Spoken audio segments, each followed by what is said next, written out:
Милет телеканалында хаберлер, студияда Эльмас Ибрагимова. Ассалам алейкум, вешімдікі дақаға бөйле мәлімат. Епсі объектлер вақытында екенлемек керек. Бұақта Жұмхурет елбасшысы федераль мақсадлы программа объектлері құрылнасы бойынша мұшавереде білдірді. Бұндан ғайры Сергей Аксенов түш қызметшілеріні ішке месулетсіз шекелде яңышқалары ичун тенқиғетті ве қайтетті ке түш қызметші тешкілатлар яна объектлерге кезмеден алдын евелке ішлеріні бежеріп бітірмек кереклер. Коллеги, поступают обращения, в том числе то есть и на мою горячую линию, соответственно, через социальные сети. То есть в той части, что по ряду районов и регионов я вам расписываю, мы созваниваемся, но тем не менее видим ситуацию, что подрядчики зашли, все выворотили. Это касается и благоустройства придомовых территорий, и общественных территорий, и частично по дорогам. Особенно это было в городе Симферополе. Поэтому здесь непрерывность процесса этого, но в данном случае, должна быть обеспечена. Что ж толку? То есть по ряду улиц, там вот опять на Симферополе, на Битакскую заехал, посмотрел, опять выворочено было все, ну, вот в начале недели. Выворачивали бордюры, все остальное, то есть как бы делать что-то начали, потом опять все снялись и с объекта ушли. Так не годится, коллеги. Қырымның вице-премьер-визирі Евгений Кабанов айтқанына көре, шымдыки вақытқа федераль мақсатлы программа черчевесінде ерілған параларны 82% масраф етілді. Жұмхуретте елар тамиратнен бағлы ішлер есе 70%-ға екенленді. В федеральной целевой программе у нас на текущую дату из 66,5 миллиардов рублей освоение составляет уже более 82%, что составляет там 53 миллиарда с небольшим. Рисков пока не видим. Как вы ставили задачу, там 98-100% мы задачу в этом году выполним. Сергей Аксенов коронавирус дархаловына қаршы күреш алып барған тебежелеріні орден, медаль ве фахри ярлықларнен мүкефатланды. Девлет ве жүмкури мүкефатларға Қырымда çalışқан 24 екім фельдшер ве емшіре найыл олдылар. Олардан ондан зияди адам президент емірі бойынша Пирогов орденлеріні ве Лука Крымский медальлеріні елде еттілер. Так или иначе, поощрим всех, кто работает сегодня на ковидном фронте. Это без вариантов, всех 100% имеется в виду. Поэтому награждения будут в течение следующей недели. Однозначно, еще раз говорю, самое малое – это поклониться вам ноги и сказать спасибо вам за все, что вы делаете.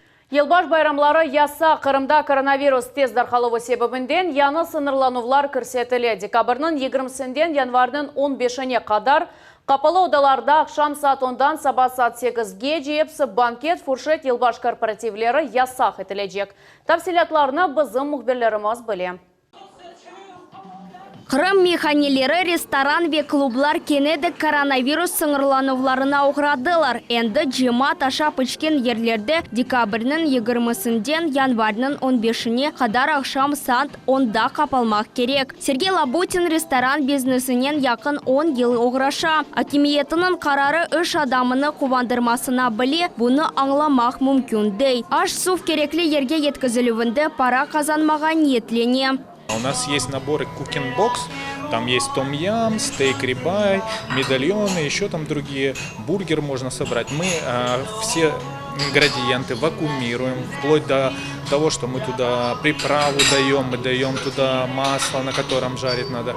Туда идет инструкция пошаговая. Человек может по этой инструкции дома сам себе из готовых продуктов приготовить блюдо. Светлана Глушакова умур аркадашынен бераберлікте Қырымда учунчу кере ратланалар. Отельде ерлештілер. Санитар сыңырланувларға бақмадан ратланмақ үшін деңізге келгенлеріні доғру саялар. Здесь всегда соблюдаются все нормы, все рекомендации Роспотребнадзора, поэтому мы доверяем именно им.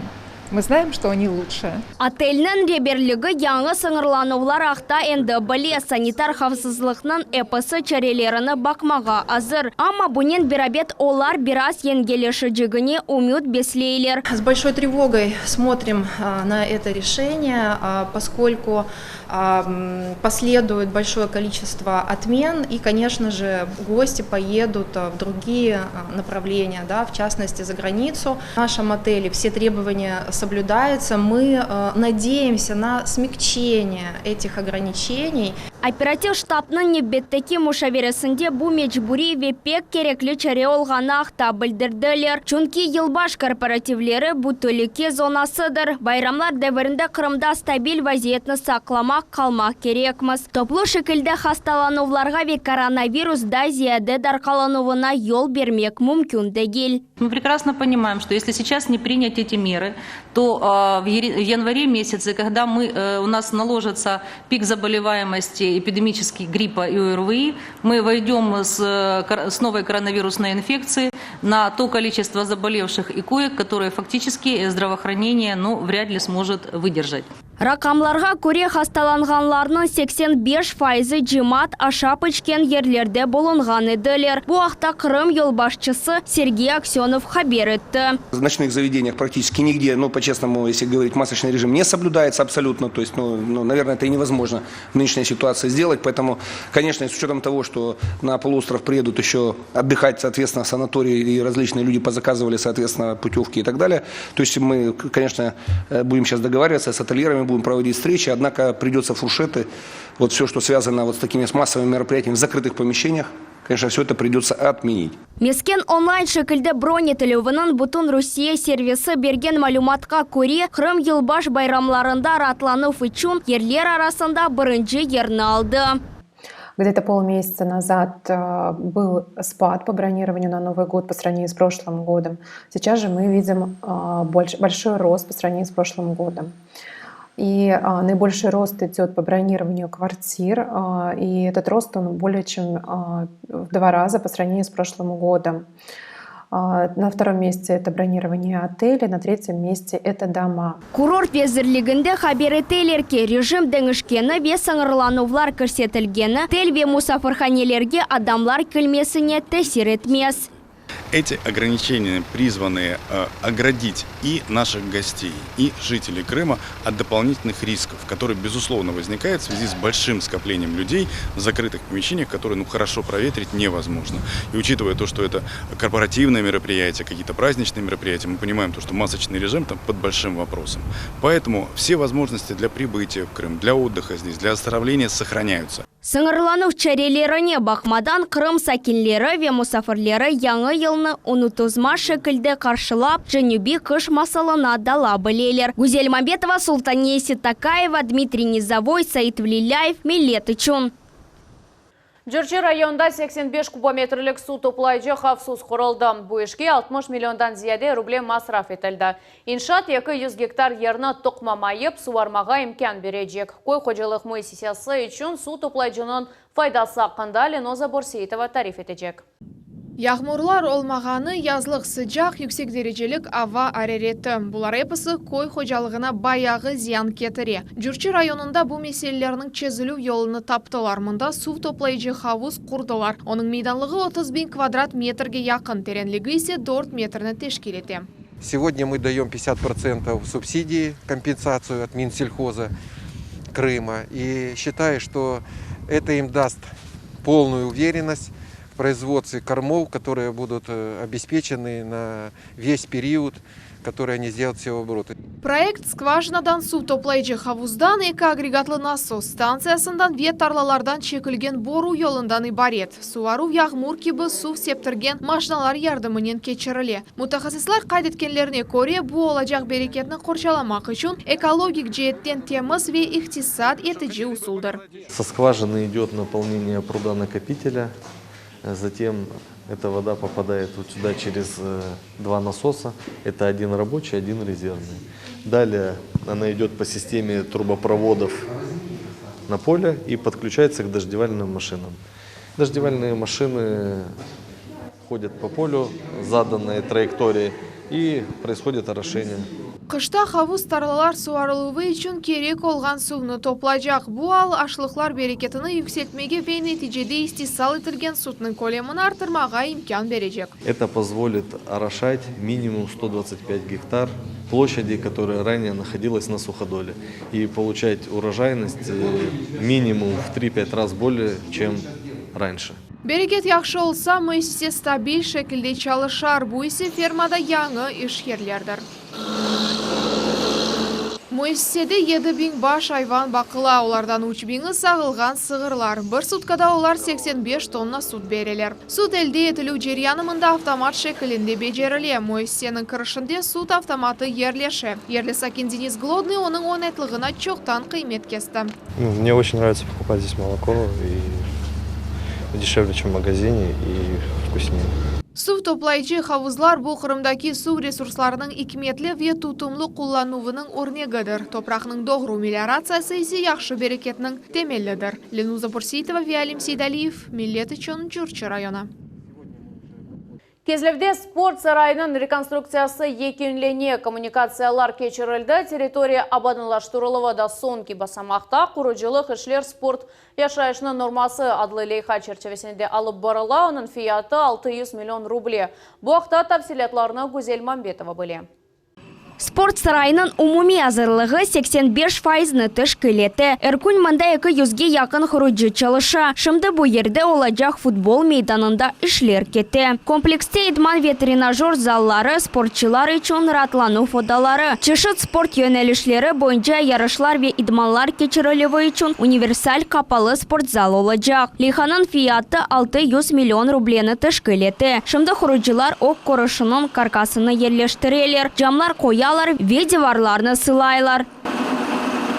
Спорт сарайы кезлевлелер үшін капыларыны 1974 сенесі açты. 45 ел девамында бұл шер сәкенлерінің севімле egленче ері ве ең чоқ қатналған Муэссесе олды. Елена Трофимова спорт сарайының мудирі. Бинаның реконструкциясыны сабырсызлықнен бекледік деп пайлаша. В нашем старом дворце спорта была ежедневная пропускаемая способность 400 человек, то сейчас с введением нового нашего дворца спорта будет 1040 человек. Мы, все ребятишки нашего города, все юные евпаторийцы, и не только юные евпаторийцы, они желают поскорее вернуться в наши стены. Да. Энді яңартылған спорт сарайында яңы корпус пейда олacak. Демек, мында қатнағанларының сайысы 2 кереге артacak. Құрыжылық ішлеріне эпосыны елінің сонуначы үкенлемеге планлаштыралар. Гузель Мамбетова, Максим Голубев, Миллет үшін Кезлев.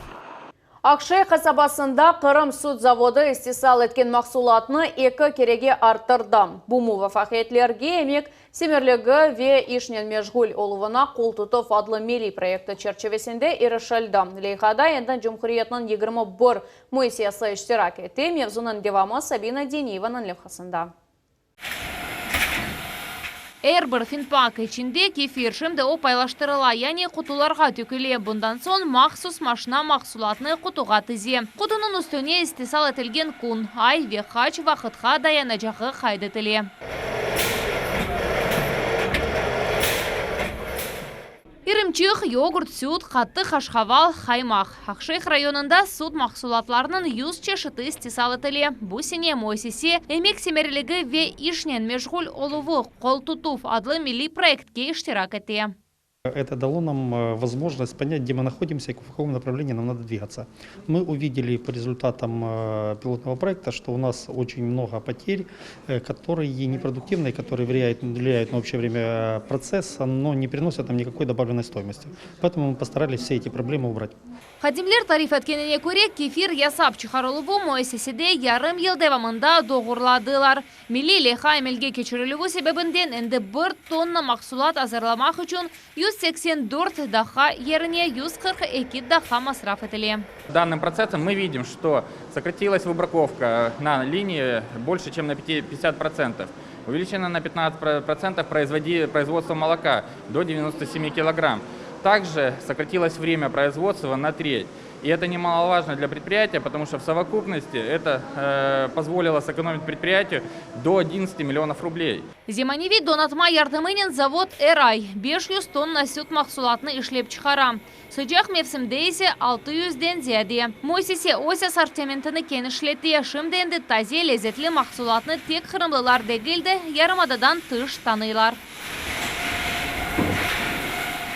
Умумен милли лейхада 21 Қырым Муэссесесі іштирак етті. Ақшайх заводының реберлері құтуларға йогурт төкмек жарияныны оптимизация етмеген ниетленелер. София Шукурова, Сабина Денеева, Рамазан Аливапов, Миллет үшін Ақшайх районы. Сылав дивар ве баван боялығы ағычтан табан төшілігі душханелер ве кейіну сойыны фодаларының құрылығы бойеске лес койынды мектепнің капиталь тамираты бойынша ешлер бойшлер мартының сонында башланды. Шымды олар насыл басамақта ве не заман екенлейдегі ақта бізім левхамызда. Эскилес умумтасил мектебіне 4 койынын балалары хатнай. Бүгінгі күнге мында 412 бала тасил ала. Это важно не только для школы, важно, наверное, для всего села, потому что школа одна на все село, во-первых, и загруженность колоссальная. То есть здесь такая кружковая работа большая проводилась, что спортивный зал фактически вот с 8 утра, как начинались занятия, и до 7, до 8 вечера шли секции спортивные, дополнительное образование. Лейханын амелге кечірілуіне яқын 3 миллион рублей айырылды. Беден тербиесі мектепте оқуған балаларының севімлі фенлерінден бірідір. Ситнебе Юпов 3-ші сыныфта оқуй. Айта ки, әр вақыт дерс вақытында азбарда кечірілген ойынларына сабырсызлықнен беклей. Я люблю игры вышибалы, снайпер, волейбол, баскетбол. И все, что нам задают на физкультуре, мне все нравится. Тамират ішлер екінленмесі мектеп талебелерінден ғары оджалар да беклейлер. Заниматься очень сложно на улице, потому что стало холодно. Верхняя одежда объемная, тесная. Ребята хотят заниматься, но очень сложно. Тем более будет еще холоднее, будет еще сложнее заниматься на улице. Мы ждем спортзал, ждем. Шымды Тамиратның сон кишлері беджерілі тыш хізмечі табан бойланывына кечеята. Bundan сон диварларға хорчалавхат ве пенджерелерге пармақлық ерлештіріледек. Султания Бакал, Саид Влиляев, Милет Ичун, Ахмеджет районы. Ратлық күнлері Милет телеканалында Қырымның эсас мәлімат программасы жұма ертесі ве базар күнлері саат 17:30-та Айше Шулакова нетежелері адлы программамызны қачырманас. Репатриантлар үшін мескен құрылывына 2 миллиардтан зияде рубле. Это стандартная двухкомнатная квартира общей площади около 50 квадратных метров. Қырымда 19 чоққатлы эв құрыла. Топлу яшаған районларының абаданлаштырылуы Русия президентінің эмірі амелге кечірілуі. Самый главный вопрос – это строительство жилья. Сегодня в стадии строительства 19 жилых домов, высотных. Қырым Девлет Шурасының рейс муавины Эдип Гафаров или эксклюзив интервью. Қырымда бірінші оларақ. Здесь есть кнопка «Стоп». Если что-то подозрительное, мы можем остановить конвейер. Ахмеджетнің четінде чөплік сәлянылуы ве қайта ішленілуі бойынша завод чалышы башлады. Не пара, не де араба. Яланчыларының айын ойынларына оғыраған Қырым сәкенлерінің сайысы арта. Слушай, говорит, я против тебя ничего не имею, но ты мне верни автомобиль. А я спрашиваю, а деньги как? А деньги у моего друга сам заберешь. Аферистлер оларға ишанғанларының насыл етіп алдаталар. Шымдaki дақаға бұл хаберлерінің епседі кележе кейінімізні қачырманыз.